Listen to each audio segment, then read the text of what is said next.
In today's video, I'm going to teach you how to record refunds from vendors in to QuickBooks Online. By the end, you'll know how to capture a vendor's refund correctly, so your expenses and bank balances stay accurate and easy to reconcile. Start on your QuickBooks Online dashboard and go to the New button in the top left. This is your hub for creating transactions. From the options that appear, choose Vendor Credit. A vendor credit tells QuickBooks that a supplier has given you money back or reduced what you owe.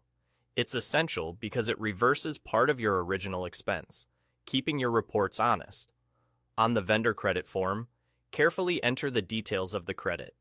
Pick the correct vendor, set the date of the credit to match the refund date on your receipt or bank statement, and enter the amount. In the category or item details, use the same accounts or products you used on the original purchase. For example, if the original expense was coded to office supplies, code the vendor credit to office supplies as well. This ensures the refund offsets that expense instead of distorting a different category. Add a memo or reference number so you can quickly understand the reason for the credit later. Double-check the totals, then save the vendor credit. Once that's recorded, you'll create a bank deposit for the refund so the money shows up in the bank account in QuickBooks. Open a new bank deposit. Choose the exact bank account where the refund landed and set the deposit date to the day the refund hit your bank. In the deposit lines, record the refund amount and, again, use the same accounts you used on the vendor credit. Keeping the accounts consistent between the vendor credit and the deposit is the key to clean books.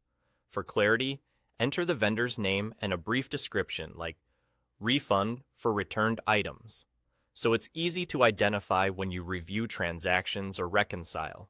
After reviewing the deposit one more time for the right bank account, date, amount, and matching accounts, click Siyaze. That's it.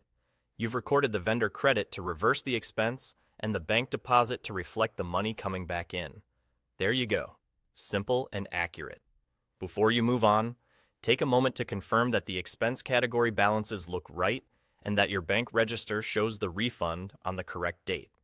A quick memo and consistent account selection go a long way toward making month-end reconciliations smooth. And that's all you need to do to record refunds from vendors in QuickBooks Online.